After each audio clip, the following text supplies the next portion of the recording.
بسم اللہ الرحمن الرحیم۔ السلام علیکم میرے سبھی دیکھنے والوں کو۔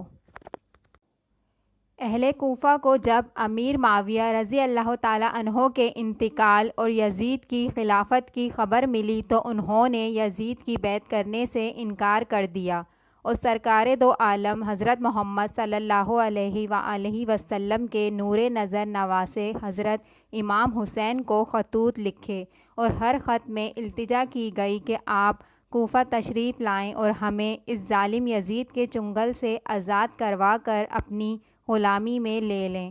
جب حضرت امام حسین کے پاس 150 خطوط پہنچ گئے تو آپ نے اہل کوفہ کو خط بھیجا کہ میں تمہارے مقصد سے آگاہ ہوں، میں اپنے بھائی مسلم بن عقیل کو تمہارے پاس بھیج رہا ہوں تاکہ وہ تمہاری باتوں کو سن کر اور کیفیت کو دیکھ کر مجھ کو صورتحال سے مطلع کر دے۔ اگر انہوں نے یہ لکھا کہ کوفہ کے رہنے والے میری امامت کے خواہاں ہیں تو میں آ جاؤں گا۔ مسلم بن عقیل جب کوفہ پہنچے تو لوگ جوک در جوک ان کے ہاتھ پر بیعت کرنے کے لیے آنے لگے۔ انہوں نے یہ صورتحال دیکھ کر حضرت امام حسین رضی اللہ تعالیٰ عنہ کو خط بھیجا کہ یہاں کے باسی آپ کی امامت کے خواہاں ہیں، آپ فوراً تشریف لے آئیں۔ والی کوفہ کو جب اطلاع ملی تو اس نے جامع مسجد میں لوگوں سے خطاب کرتے ہوئے کہا، تم لوگ امت میں فتنہ اور نفرت پیدا کرنے کی کوشش نہ کرو، اس کا نتیجہ تباہی اور بربادی ہے، جیسا کہ تم خود تجربہ کر چکے ہو۔ ایک شخص نے یزید کو خط لکھا کہ کوفہ کی یہ حالت ہے کہ یہاں حضرت امام حسین رضی اللہ تعالیٰ عنہ کے بھائی مسلم بن عقیل آئے ہوئے ہیں، یہاں کے لوگ ان کے ہاتھ پر حضرت امام حسین رضی اللہ تعالیٰ عنہ کے لیے بیعت کر رہے ہیں۔ یزید نے حکم دیا کہ فوراً وہاں پہنچ کر مسلم بن عقیل کو نکال دو یا قتل کر دو۔ مسلم بن عقیل مختار نامی شخص کے ہاں ٹھہرے ہوئے تھے۔ مختار سے بار بار مطالبہ کیا گیا کہ مسلم بن عقیل کو ہمارے حوالے کر دو، لیکن مختار نہ مانا اور مار کھاتا رہا۔ بالآخر مسلم بن عقیل نے نعرہ حق بلند کیا اور خود ہی میدان میں آ گئے۔ اس وقت ان کے ساتھ 4000 افراد تھے، مگر آہستہ آہستہ صرف 30 آدمی رہ گئے۔ ابن زیاد نے محمد بن اشعث کو مسلم بن عقیل کو گرفتار کرنے کے لیے بھیجا۔ مسلم نے اس سے کہا، میں جانتا ہوں تم مجھے امان نہیں دے سکو گے، لیکن اگر میرا ایک کام کر دو گے تو میں تمہارا بڑا احسان مند رہوں گا۔ وہ یہ ہے کہ حضرت امام حسین رضی اللہ تعالیٰ عنہ کو میرے حال سے آگاہ کر دینا کہ وہ یہاں ہرگز نہ آئیں، اور اگر روانہ ہو گئے ہوں تو راستے سے ہی واپس چلے جائیں۔ کوفہ والے اعتماد کے قابل نہیں ہیں، ان کے فریب میں آ کر اپنے آپ کو مصیبت میں نہ ڈالیں۔ محمد بن اشعث نے کہا، میں آپ کی اس فرمائش کی ضرور تعمیل کروں گا۔ چنانچہ اس نے خط لکھ کر قاصد روانہ کر دیا۔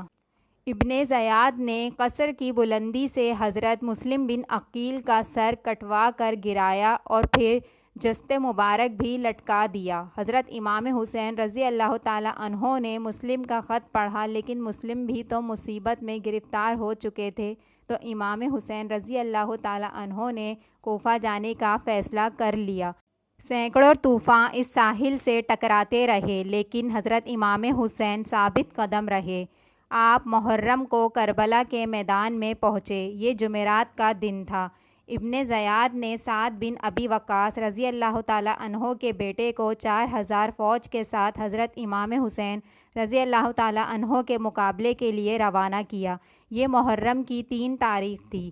ابن زیاد نے عمر بن سعد کو لکھا کہ حضرت امام حسین رضی اللہ تعالیٰ عنہ سے یزید کی بیعت لو، ورنہ ان پر دریا کا پانی بند کر دو۔ چنانچہ یزیدی فوج کے 500 آدمی گھاٹ پر معمور کر دیے گئے۔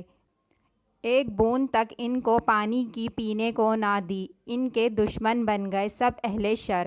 آخر کار جنگ شروع ہو گئی۔ حضرت امام حسین رضی اللہ تعالیٰ عنہ کے جانثار ایک ایک کر کے آپ کی حفاظت میں فدا ہو گئے۔ اب اہل بیت کی باری آئی۔ سب سے پہلے حضرت علی اکبر رضی اللہ تعالیٰ عنہ نے شہادت پائی۔ اس کے بعد سادات کے دیگر نوجوانوں نے دلیری اور سرفروشی کا عظیم المثال مظاہرہ کر کے شہادت پائی۔ حضرت امام حسین میدان جنگ میں تنہا رہ گئے۔ آپ نے اکیلے ہی کافی لشکر کا مقابلہ کیا، زخم پر زخم کھاتے رہے، لڑتے رہے۔ آپ کے کمسن بچے علی اصغر کو ایک تیر لگا اور وہ بھی اللہ کی راہ میں قربان ہو گیا۔ حضرت امام حسین کو پیاس نے ستایا تو آپ نے دریائے فرات کی طرف رخ کیا۔ ایک تیر آپ کے چہرہ مبارک پر لگا اور خون بہنے لگا۔ آپ نے خون سے چلو بھر کر آسمان کی طرف دیکھا۔ دشمنوں نے آپ کو گھیر لیا۔ آپ کا بھتیجا آپ کے پاس کھڑا ہوا۔ ایک شخص نے آپ پر تلوار چلائی تو بھتیجے نے اپنے ہاتھوں پر روکی، ہاتھ کٹا اور جلد سے لٹک کر رہ گیا۔ حضرت امام حسین تلوار لے کر جس طرف مڑتے حملہ آور بھاگ جاتے تھے۔ آپ پیدل ہونے کے باوجود شاہ سواروں جیسی شان سے لڑ رہے تھے۔ آپ کے ہاتھ اور شانے پر تلواریں پڑیں۔ ایک بدبخت نے نیزے کا وار کیا اور آپ گر پڑے۔ ایک ظالم نے آپ کا سر تن سے جدا کر دیا اور اس طرح اس عظیم مجاہد کی شہادت سے ثانیہ کربلا کو اختتام ملا۔ سلام ہو نواسۂ رسول حضرت امام حسین کی شہادت پر۔ حسین تم کو زمانہ سلام کہتا ہے۔ اگر ویڈیو اچھی لگی ہو تو لائک کریے گا اور سبسکرائب کے بٹن کو دبانا نہ بھولیے گا۔